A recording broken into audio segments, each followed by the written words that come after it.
Essa remodelação das relações internacionais tem sido uma pauta central quando se fala do governo de Luiz Inácio Lula da Silva, não só nessa gestão, mas em gestões petistas anteriores, aonde o distanciamento de potências ocidentais e a aproximação com China e Rússia, incluindo o aceite da China na OMC em 2004, tem sido uma tônica. O que essa crise diplomática significa para o Brasil, o que significa para os aliados e o que significa em termos de que direção o Brasil toma nas suas relações internacionais. Isso é o que eu discuto na sequência com o Ernesto Araújo, esse chanceler brasileiro. Daniel, chama a entrevista.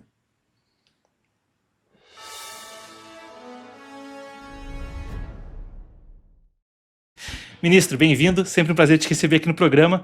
Então, tem algumas questões a serem entendidas nessa crise e eu quero começar com o governo brasileiro e a resposta que deu quando então da suspensão do visto da embaixadora. Primeiro perguntar qual a sua reação à medida tomada pelos Estados Unidos e depois quero também perguntar porque na resposta o governo brasileiro disse que não tinha tanto a ver com rejeição ao embaixador, porque ainda havia creio que é em francês o termo, né, agrément, mas uma concordância para que o argumento do governo brasileiro foi de que o Brasil ainda não tinha dado o aceite quanto ao embaixador americano e que os Estados Unidos deliberadamente tornaram pública a indicação dele, o que não seria uma prática padrão. Então, sua reação e quanto ao processo diplomático para o aceite do embaixador americano, se sustenta a resposta do governo brasileiro de que os Estados Unidos davam a declaração publicamente antes de um aceite interno brasileiro?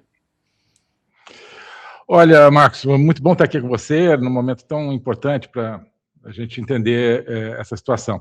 Está havendo um balé, digamos, entre Brasil e Estados Unidos, onde tem havido atitudes que não são usuais, né, das duas partes. Quer dizer, quem começou com isso, a gente pode discutir. Mas o certo é que não é uma atitude usual, essa que os Estados Unidos tomaram, mas também o Brasil não tomou uma atitude usual na questão do agreement. Como é que funciona isso? Rapidamente, né?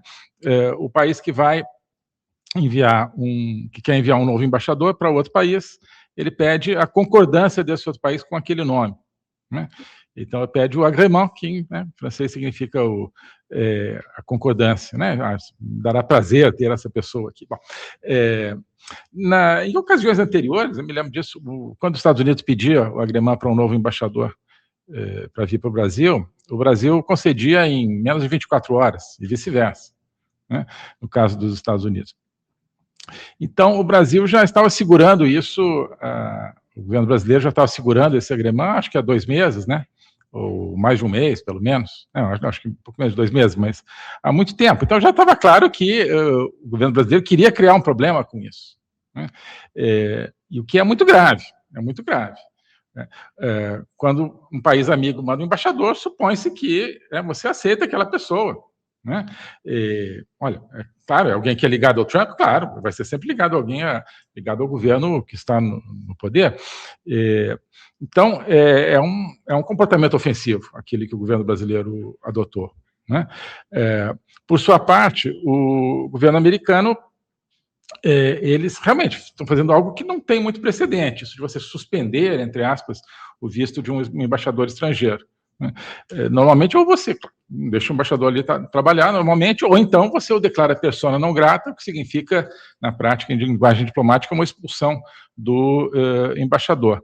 Então, isso de suspender o visto é uma figura que é um intermediário, né? Ela está lá, não foi expulsa, digamos, dos Estados Unidos, mas ela não pode exercer as suas atividades diplomáticas largas, ela não é reconhecida, neste momento, como representante brasileiro, né? E, portanto, não pode ser recebida por autoridades americanas, entendo que seja essa uma das consequências, muito grave. Então, é um gesto muito grave, né? Um gesto muito pesado, né, do governo americano, e, em sequência, é um gesto também pesado do governo brasileiro, certo? E eu acho que o lado americano, de certa forma, abriu um pequeno espaço para uma tentativa de reentendimento, né, na medida em que, olha, existe então a possibilidade de restaurar o visto da embaixadora em Washington, né, se o Brasil, então, imagino, concedeu o agrément ao embaixador americano e, de repente, tomar outras atitudes de né, de voltar às pazes, digamos, com os Estados Unidos, que eu acho que dificilmente o governo brasileiro vai tomar. Mas é tudo novo, são águas nunca antes navegadas aí na diplomacia brasileira e, de certa forma, na diplomacia mundial. Quando a gente fala sobre águas nunca antes navegadas, existe uma questão curiosa que acontece com essa crise, com meio que a arquitetura dessa crise diplomática com os Estados Unidos. E quando houve as audiências quanto ao USTR há um mês atrás, no início de julho, sobre o tarifaço, lembrando para o público, teve aquela investigação sobre a seção 301, que poderia impor mais tarifas ao Brasil, e tinha um momento para que autoridades brasileiras contestassem os Estados Unidos. Uma das autoridades que contestou foi o próprio candidato e senador Flávio Bolsonaro, que deu a seguinte análise. Olha, quanto mais as tarifas aumentarem, mais isso pode ser instrumentalizado por Lula, que está disputando uma eleição, para tentar aumentar sua popularidade com uma retórica de rally around the flag, como se diz nos Estados Unidos, de tentar unir as pessoas contra um inimigo externo para tentar melhorar a sua popularidade. Conforme essa crise segue com os Estados Unidos, na sua leitura, você acredita que a forma como o Brasil se comportou com a indicação desse embaixador e com alguns dos pontos que você trouxe nessa última resposta, você acredita que isso está sendo utilizado para aprofundar essa crise, para um motivo que tem a ver com as eleições, assim como foi dito por Flávio que aconteceu com as tarifas? Eu acho que sim, Marcos, eu acho que sim, porque essa foi a impressão que o governo Lula teve no ano passado, 2025, quando os Estados Unidos aplicou pela primeira vez esse tipo de tarifas e aparentemente a popularidade do Lula subiu um pouco naquele momento, né? Mas era um quadro diferente, não era um quadro pré-eleitoral, não havia ainda candidatura de oposição do Flávio Bolsonaro e vários outros elementos ainda não estavam ali, né?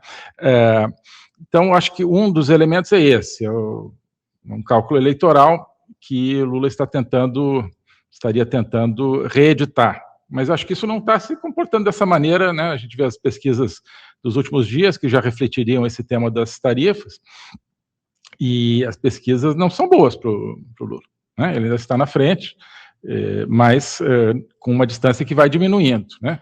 Ele parece ter atingido um teto e começado a cair, e Flávio tem subido.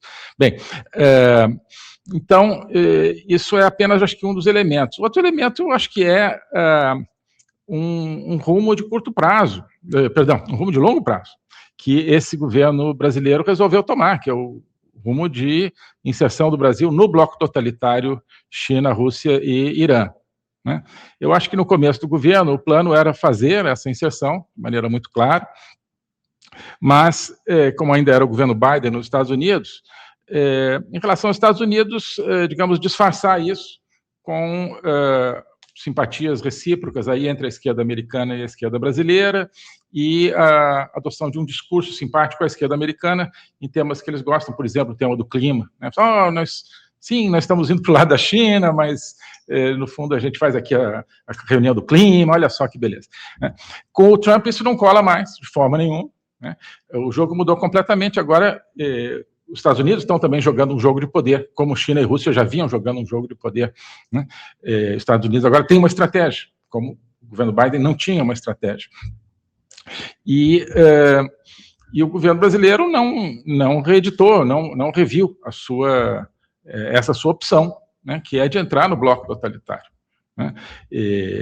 Então tenta disfarçar ainda, mas isso não é mais disfarçável, né? Então, existe não é uma questão propriamente ideológica, existe uma luta pelo poder no mundo hoje, entre o bloco totalitário e o bloco democrático, e o mundo livre, né? E o Brasil está tomando todas as atitudes, recentemente, de querer estar com o bloco totalitário, né?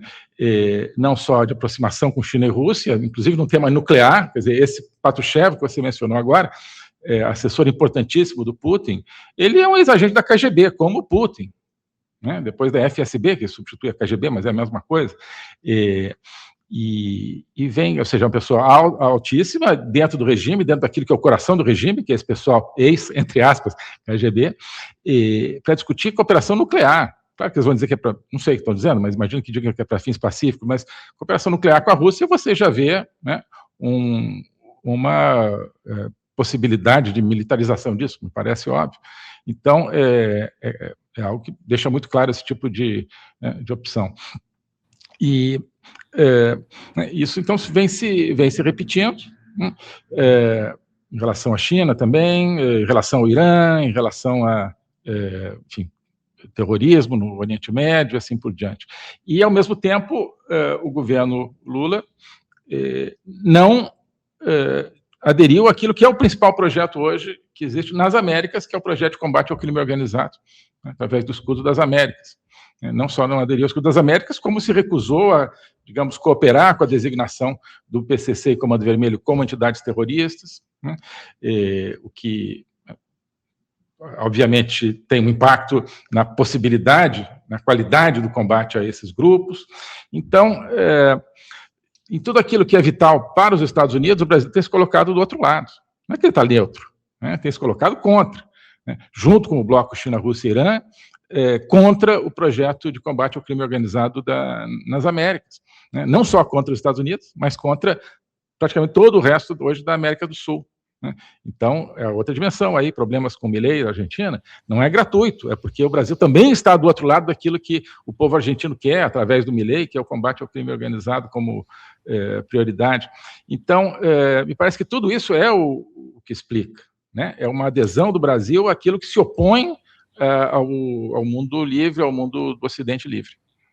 É interessante isso porque a gente fala sobre o Patrushev e discursos sobre a cooperação nuclear, e logo antes disso acontecer, o Marco Rubio anunciou com o Pedro Adrianza, que é o vice-presidente paraguaio, um acordo para o desenvolvimento de energia nuclear civil com o Paraguai, também coloca nessa conta o Equador, do Noboa e a República Dominicana. Então parece existir um tema onde desenvolvimento de energia, em particular para data centers, são uma coisa que está definindo algumas das alianças na região que não são decisões só imediatistas para os próximos 3 meses durante a eleição, mas coisa que vai durar por décadas, né? Ontem eu estava até noticiando sobre isso aqui no programa, e a OCDE estima que são pelo menos 8 décadas quando você firma cooperação nuclear com um país e isso vai para frente, porque desde o planejamento para estabelecer reatores até a administração do descarte, o cenário mínimo é de cooperação de 80 anos, né, para fazer aquilo acontecer. Então são coisas de longo prazo. Nesse ponto, chanceler, eu queria trazer à tona, Daniel, se a gente puder colocar na tela a nota da chancelaria da Argentina, porque agora o Brasil rebaixou seus laços, vai ficar sem embaixador da Argentina em Brasília. Quer dizer, junto dos Estados Unidos, foram os 2 primeiros países a reconhecer a independência brasileira em 1822 e são economias complementares, então além do aspecto histórico, tem também um aspecto econômico. O quão grave é uma crise diplomática entre Brasil e Argentina, aonde se saca o embaixador de Buenos Aires em Brasília? É gravíssimo também. Nós estamos vivendo, ao mesmo tempo, a mais grave crise jamais conhecida na relação Brasil-Estados Unidos e a mais grave crise na relação com a Argentina, né? Simplesmente isso. Além da importância econômica, você tem muito mais que isso, né? As pessoas pensam muito, claro, a partir do comércio, isso prejudica, obviamente, o comércio, prejudica os negócios, os investimentos, mas isso vai muito além, isso coloca a sociedade brasileira, sem que ela queira, eu acho, sem que ela tenha sido consultada, em colisão com vizinhos e potências como os Estados Unidos que compartilham e que são símbolo de valores comuns que nós temos com eles, né? Valores de liberdade, né? Nossa cultura e tudo isso. Então, em troca de uma adesão a países com os quais nós não temos nada a ver, o povo brasileiro não tem nada a ver com o modelo chinês, nem com o modelo russo, né? Tenho certeza que ninguém achará isso. Então, é algo que é muito mais do que diplomático, né? Porque é assim, uma opção existencial que está sendo tomada não pelo povo brasileiro, mas pela elite política brasileira, que nos coloca em choque com a nossa própria história, né? E num momento onde existe um confronto mundial entre 2 princípios de organização da sociedade, 2 princípios de concepção do próprio ser humano, né? O ser humano livre ou o ser humano preso. E o Brasil, então, o governo brasileiro está tomando uma decisão que me parece o rumo, que é o contrário do que os brasileiros querem. Então, em relação à Argentina, é um símbolo, né? A relação que foi construída com a Argentina nos últimos 50 anos, a partir de um período de relações bem mais difíceis, não tanto quanto hoje, mas havia uma rivalidade, tudo isso. A boa relação com a Argentina é um símbolo, né? Nós tivemos problema com a Argentina no governo Bolsonaro, porque elegeram um novo governo, que foi o Fernandes, né, que por sorte foi, né, varrido aí pelo Milei, pelo povo argentino, mas por quê? Porque era um governo que vinha com uma agenda de apoio à Venezuela de Maduro, né, de rejeitar o acordo Mercosul-União Europeia, né, e coisas desse estilo. Então, nós tivemos uma relação difícil, mas arrumamos essa relação. Né? Eu, logo no começo do governo Fernandes, recebi o chanceler argentino em Brasília, conversamos, né, dentro do possível, botamos as coisas para funcionar. Né? Então, claro, é uma relação que não é tão fácil, mas nunca tinha havido um problema como esse, né? E justamente no momento ministro, em que... diga. Não, perdão por interromper o senhor, mas eu queria perguntar nesse sentido, porque, claro, com os Estados Unidos, existe uma série de nuances na crise diplomática. Então, existiu um momento onde empresas americanas sofreram insegurança jurídica, o X foi derrubado no Brasil, foi dito que havia... Então, existe uma série de nuances com os Estados Unidos, mesmo o debate sobre perseguição política. Com a Argentina, parece que a crise foi também deflagrada por falas do Milei, que disse que Moraes era um lixo careca e que o Lula era um ladrão socialista, e depois reiterou isso quando perguntado pela imprensa argentina. Então, são cenários que têm diferença em termos da origem dessa crise. Mas, em termos da reação brasileira, foi uma reação desmedida convocar o embaixador? Depois teve também declarações da presidência argentina que colocavam panos quentes, falavam que eram declarações pessoais do presidente que não deveriam afetar as relações. Tendo conhecido tão de perto isso e como são as relações entre os dois países, como se lida com uma declaração como a que o Milei fez no Itamaraty, tradicionalmente, ao longo da carreira diplomática? Foi uma reação desmedida do governo brasileiro ou você entende que teve uma certa provocação, tentando entender isso com distanciamento? Claro. Olha, eu acho que não é totalmente desmedido o primeiro gesto, que foi convocar a Brasília o embaixador do Brasil em Buenos Aires. Né? Isso se faz, isso é um gesto que sinaliza um desagrado e tal, mas mantém as coisas mais ou menos funcionando. Então, normalmente você faz isso, né? Deixa passar um tempo, até as coisas se normalizarem, depois o embaixador volta. Né? Às vezes o outro país também retira o seu embaixador, temporariamente. Né? Então, até aí acho que foi normal. Agora, a decisão agora de baixar o nível das relações, então entendo que a decisão é de que o embaixador que está em Buenos Aires não volta a Buenos Aires e não vai nenhum para substituí-lo, e com o pedido de que o embaixador argentino se retire do Brasil, porque, né, então a gente quer os dois no nível de encarregado de negócio. Aí eu acho que vai além de uma sinalização de desagrado, e aí a gente volta talvez para a especulação anterior, que é de um cenário eleitoral, querer mostrar, olha só, eu enfrento tudo isso e tal, não deixo ninguém falar de mim, esse tipo de coisa. Tá? E eu acho que é uma briga que, se você não quisesse, a partir desse ponto, não precisa comprar. Né? Agora, analisando o Milei, né, é claro que é bastante diferente do que nós temos no quadro do Brasil e Estados Unidos, mas por que o Milei foi tão enfático? Né? Também acho que não é gratuito. Né? Hoje, Lula simboliza, na América do Sul, num país que a gente não se dá conta o quão importante o Brasil é para a Argentina. Né? A Argentina também é muito importante para nós, mas talvez o Brasil, pelo seu tamanho, dimensão e tal, é ainda mais importante para a Argentina. O Brasil representa, hoje, o governo Lula representa uma barreira a tudo aquilo que o Milei tem como projeto para a Argentina. Né? Muito especialmente na questão do combate ao crime organizado, que eu acho que, além da reforma econômica, é o principal ponto do Milei. Né?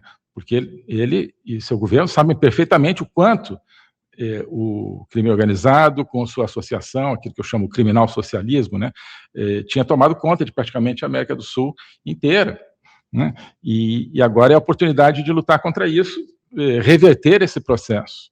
Mas um país não faz isso sozinho, você precisa de todo o continente. Se o Brasil não entrar nesse processo, toda a luta que Milei está tendo, e os outros também, Chile, Bolívia, etc., pode ir por água abaixo, porque é difícil, os grupos todos vão se refugiar no Brasil, aqueles que já não estão, criminosos, e continuar tentando atuar nesses outros países vizinhos. Né? Então, eu acho que o Milei expressou, claro, de forma enfática, algo que todos esses novos governos que estão tomando posse na América do Sul veem como uma ameaça. Né? Não estou dizendo que, enfim, que eles pensam do Lula ou não, mas um Brasil que não adere ao combate ao crime organizado, né, é uma ameaça para eles, é uma ameaça para o projeto que eles trazem, e que os povos escolheram nas eleições em todos esses países, né? Aí vem a questão não só do governo brasileiro hoje, mas do regime que comanda o Brasil. Você vê aí, todo dia a gente vê notícia de, né, PCC preso, solto, né? Traficante preso, em seguida solto. Não é verdade? Áreas, né, de controle do tráfico aumentando. Né? Então, não é simplesmente uma questão de simpatia, eu acho que é uma questão de certa forma, existencial para esses países. Então, acho que o governo brasileiro precisava entender isso, o quão ele está sendo nocivo para projetos nacionais de todos os seus vizinhos. Certo? Ministro, você estava falando agora sobre essa questão do crime organizado e de como, se houver um descompasso em o Brasil não conseguir ser restritivo o suficiente com as prisões, soltar membros de facções criminosas, isso pode ter um impacto transnacional e é uma coisa que não afeta só os países da região, mas também os Estados Unidos, que notoriamente classificam aí o Primeiro Comando da Capital e o Comando Vermelho como organizações terroristas estrangeiras, as FTOs. A minha pergunta para a gente concluir é a seguinte: você falava sobre essas crises simultâneas, enquanto existe uma aproximação com a Rússia, simbolizada em um telefonema com Vladimir Putin ontem, mas que também é uma aproximação de potências do BRICS, China, Rússia, Irã, etc., que existe essa tendência. Se não houver uma off-ramp, é o termo que se usa em inglês para distensionamento, né? Se não houver uma espécie de rota de evacuação para que essa crise diminua, quais são as consequências onde isso poderia chegar? Existem rotas para distensionar a crise? Ou isso é uma coisa que só poderia acontecer na sua análise com um governo diferente? Quais são os próximos passos para evitar isso? Ou o senhor vê uma rota inevitável de mais tensionamento com a Argentina, Estados Unidos e, sei lá, potências ocidentais em geral?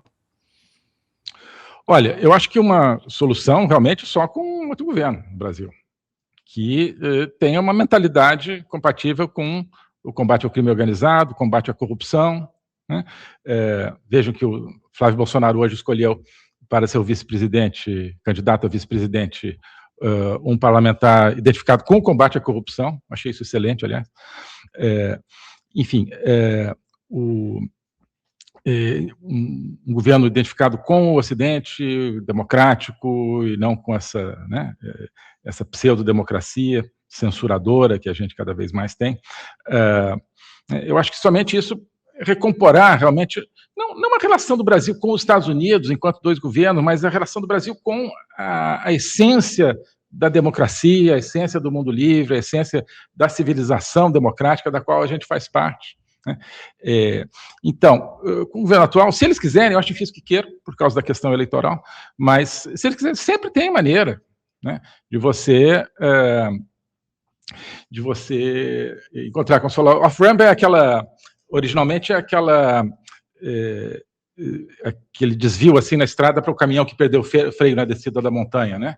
Então, off-ramp é onde ele sai, que tem areia e uma barreira para o caminhão que tá sem freio, né, não sair destruindo todo mundo. Né? Então, off-ramp tem, mas acho que você precisa mudar o caminhão, porque esse aí está perdido. Né? Mas acho que eles não querem esse off-ramp, eles querem pegar esse embalo da ladeira abaixo. Eu acho que já passou também, para usar outra expressão americana, o inglês, o point of no return, né? O ponto sem retorno. Porque agora, se houver uma tentativa de recomposição, isso vai sinalizar a fraqueza por parte do governo brasileiro, vai perder o discurso de eu sou durão com os Estados Unidos, com os imperialistas e tal. Né? Então, eu agora vejo muito difícil isso. Há sempre opção. Né?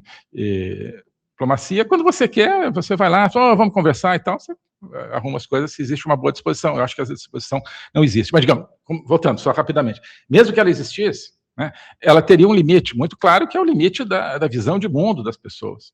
Né? Então, você arrumaria uma coisa aqui, outra ali, mas continuaria uma tensão permanente, enquanto a mentalidade, a filosofia de vida que anima hoje o governo americano, o governo argentino e tantos outros, e, do outro lado, o governo brasileiro, enquanto ela continuasse. Bom, acabamos de ouvir a análise, então, do ex-chanceler Ernesto Araújo, que ocupou o cargo de ministro das Relações Exteriores entre 2019 e 2021. Sempre um prazer receber o chanceler aqui no canal. Muito obrigado, ministro. Sempre um prazer também, Marcos, e parabéns, como sempre, pelo seu trabalho aqui no Epoch Times.